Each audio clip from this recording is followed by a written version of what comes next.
Welcome to our channel. Today we how to set up payment links with Stripe Payment Links, quick tutorial step by step clearly.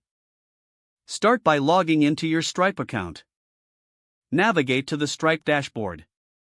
On the left sidebar, find and click on Payments. From the drop-down, select Payment Links.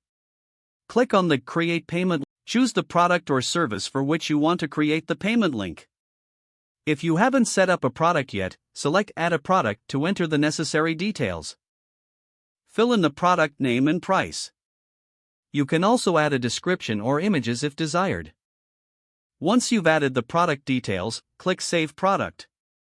Your newly created product will now appear in the payment link creation interface. Adjust any payment settings as needed, such as email collection or payment methods accepted. If applicable, set any shipping options or tax rates. After finalizing your settings, click on Create Link. You will be given a unique URL for your payment link. Copy the payment link to share it with your customers.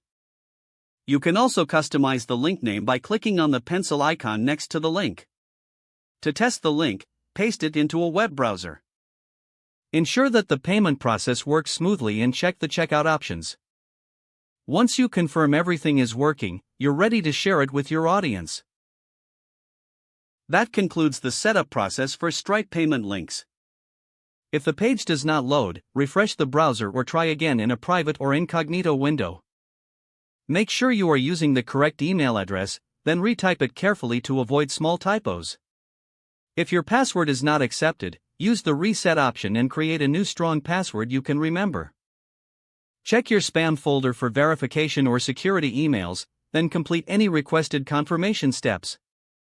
Enable two-factor authentication if available to improve account security and reduce unauthorized access risk.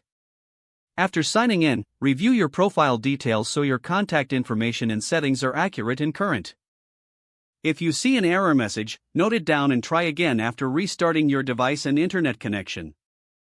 Log out when you finish, especially on shared devices, to keep your account and payment information secure.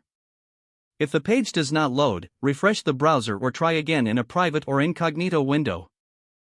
Make sure you are using the correct email address, then retype it carefully to avoid small typos. If your password is not accepted, use the reset option and create a new strong password you can remember. Don't forget to like this video and subscribe to our channel for more step-by-step tech guides.